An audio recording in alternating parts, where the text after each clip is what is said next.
We just heard about this discovery of fossils in Africa. We're about 160,000 years old. What is the importance of that discovery in the study of human evolution? You know, I don't really understand that because, of course, any fossil, however old, has got to have predecessors. And so you can't pick on one fossil and say, this was the first human. It doesn't mean anything because, obviously, its grandfather, its great-great-great-great-great-grandfather existed and was maybe a tiny bit less human. But there is no one moment at which in the succession of ancestor descendants leading towards us, you could suddenly stop and say, right, from now on they're human. In this year that we're celebrating 50 years of the discovery of the structure of DNA, when we think that Charles Darwin presented his theory in 1859, when even the basics of genetics wasn't known yet, and certainly long before DNA, now that we're celebrating this anniversary, is science confirming or correcting Darwin? It's a good question. I think overwhelmingly confirming. There were aspects that he got wrong, and genetics you pinned down the one major thing he did get wrong, that he accepted the genetics of his day, which was a kind of blending substances model. You had a certain amount of genetic substance from your father and a certain amount of genetic substance from your mother, and they were kind of poured together into you, so you ended up in some unexplained way intermediate. And it was already clear in Darwin's own lifetime that that actually couldn't be right, because if it was, each generation would be more uniform than the previous generation. You would get a loss of variation, and after a few generations we'd all look exactly the same. We'd all be a sort of medium appearance. So something like Mendelian genetics almost had to be true, and that was discovered in Darwin's lifetime, as you know, but he didn't know about it. And so the genetic revolution that took place in the early part of the 20th century, long before DNA, was the really important updating of Darwin. Let's take evolution millions of years back to the creation of life itself from that mixture of water, carbon, gases that the original molecule evolved, from which we all descend. How did that come about? Nobody knows how that came about, and most of what we speculate about really is just that. It's pure speculation. We may never know. What we can say on theoretical grounds is the kind of event that it had to be, which was the arising of a self-replicating entity. That's the key stage. There had to be something self-copying, self-replicating, something that makes copies of itself, which are usually identical to their predecessors, but a little tiny bit different occasionally. That's what makes a variation. Makes the variation. Once you've got that, then you've got all the ingredients in place for a primitive kind of natural selection. And that then built up over... Now we start to understand much more what's going on. Once natural selection proper begins, then we begin to understand how you get the whole panoply of evolution right from bacteria, well, pre-bacteria, to ourselves. But nobody knows the exact chemical events that went on. As I say, we may never know.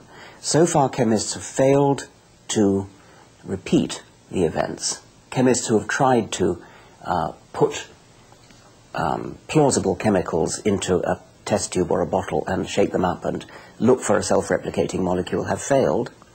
And I think that's not in the least surprising. I think it would be positively surprising if it were easy to produce a self-replicating molecule, because if it were easy, that would mean that there must be life all over the universe. There must be life on practically every planet. And we haven't found it. And we haven't found it. I went to a press conference recently in London with James Watson, one of the co-discoverers of the DNA structure. When he was asked how he saw the next 50 years in his area, and he said that he would see genetics and psychology coming together. What do you think of that?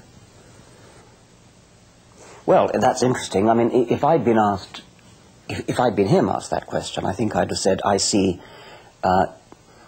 dramatic increases in the speed with which we can, and the cheapness, the economic cheapness with which we can analyze DNA sequences, which will mean that, for example, in medical science, whenever you go to the doctor will know your genome and will prescribe for you the right pills, not just for an average person, which is what doctors do now, but specifically for you.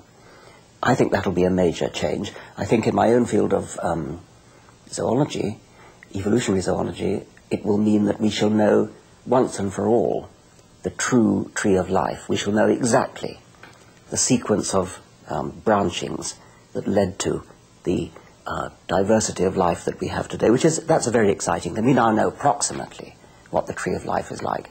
But in 50 years, we shall know exactly, because we shall be able to take any pair of animals, any combination of animals and plants, look at their DNA, and work out exactly how long ago they had a common ancestor, exactly how long ago they branched. You make an interesting observation in your book, and you say, as a scientist, I'm a Darwinian, but in politics and how we conduct our affairs, I'm a passionate anti-Darwinian. Well, that comes in the first essay, which has the same title, A Devil's Chaplain, as the book itself, and it's the essay that gives the book its title. Contrary to expectation, I am not the devil's chaplain. Darwin himself said something like, what a book a devil's chaplain might write on the low, blundering, cruel. No, that isn't quite right. What Darwin meant was that not only if you go out and look at nature, you discover enormous cruelty, anguish, pain, but also that's what you'd expect from natural selection. Natural selection, the survival of the fittest. Even the most beautiful evolved beings, butterflies, cheetahs, gazelles, elephants, they are elegantly designed by natural selection, which means that lots and lots of their ancestors have died. Or rather, their ancestors survived, but their ancestors' rivals died to produce the perfection that we see now. So it is a ruthlessly cruel process which has carved out the elegant animals and plants that we see. Darwinism, then, is a cruel process. I am a passionate Darwinian as an academic scientist, in that I believe, because of the evidence, that Darwinian selection is the force responsible for the way life actually is. But I'm a passionate anti-Darwinian, in that I would hate our own society to be modelled on Darwinian lines. I should hate to live in a kind of Thatcherite society where the weakest go to the wall, the strongest do best, get richest, have the most fun. That would be a sort of social Darwinian heaven, and it would be my idea